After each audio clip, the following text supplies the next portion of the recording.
एक बार एक छोटी सी बच्ची हाथ में मिट्टी की गुल्लक लेकर के भागती हुई एक दवाइयों की दुकान पर गई।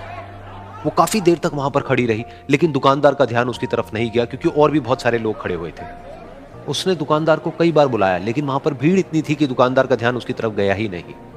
और फिर उस बच्ची को थोड़ा सा गुस्सा आया तो उसने अपनी मिट्टी की गुल्लक लेकर के वहीं काउंटर पर जोर से रख दी, जिसके बाद में जो दुकानदार था और जितने भी लोग खड़े थे वो सब उस बच्ची की तरफ देखने लग गए।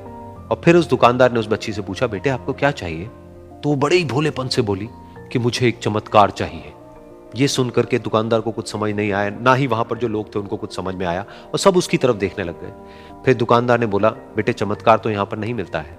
तो बच्ची को लगा कि वो उससे झूठ बोल रहा है, तो बच्ची ने कहा कि मेरी गुल्लक में बहुत पैसे हैं, आप बताओ आपको कितने पैसे चाहिए, लेकिन मैं आज यहां से चमत्कार लेकर के ही जाऊंगी। तो वहीं काउंटर पे एक और आदमी खड़ा था, उसने उस बच्ची से पूछा कि बेटे क्यों चाहिए तुमको चमत्कार? तब उस बच्ची ने अपनी कहानी बताई कि अभी कुछ दिन पहले मेरे भाई के सर में बहुत तेज दर्द हुआ, तो मेरे पापा मम्मी उसको हॉस्पिटल ले गए। उसके बाद कई दिन तक मेरा भाई घर नहीं आया। तो मैंने कई बार अपने पापा से पूछा, लेकिन उन्होंने मुझे कुछ नहीं बताया। उन्होंने बार बार यही कहा कि वो आ जाएगा, वो कल आ जाएगा, वो कल आ जाएगा, लेकिन वो आ ही नहीं रहा था। तो मैंने देखा कि मम्मी रो रही है। अब पापा मम्मी को कह रहे थे कि उसकी दवाइयों के लिए और उसके इलाज के लिए जितने पैसे चाहिए उतने मेरे पास में नहीं है, अब उसको कोई चमत्कार ही बचा सकता है।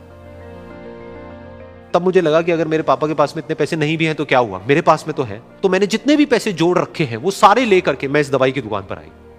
फिर उस आदमी ने उस बच्ची से पूछा, कितने पैसे हैं तुम्हारे पास में? ये सुनते ही उस बच्ची ने अपनी गुल्लक उठाई, जमीन पर फेंकी और तोड़ दी और पैसे गिनने लग गई। बाकी सब लोग खड़े होकर के उसको देख रहे थे। थोड़ी देर बाद उसने सारे पैसे अपने हाथ में इकट्ठे किए और बोली, मेरे पास में पूरे 19 रुपए हैं।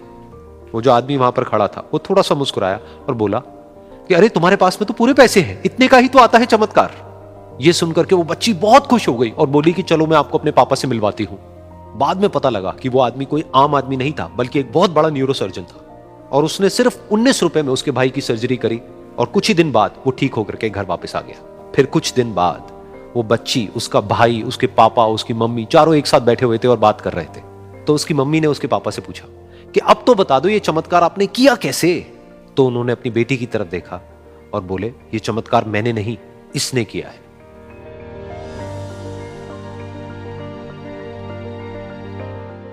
तो यहां पर एक बहुत बड़ी बात है जो हम उस छोटी सी बच्ची से सीख सकते हैं कि जिंदगी में कभी कभी ऐसा होता है कि हमको कोई रास्ता नजर नहीं आ रहा होता है और हम लोग हिम्मत हार जाते हैं। तब हमारे अंदर एक बच्चा होता है जो कोशिश करने से कभी भी पीछे नहीं हटता है।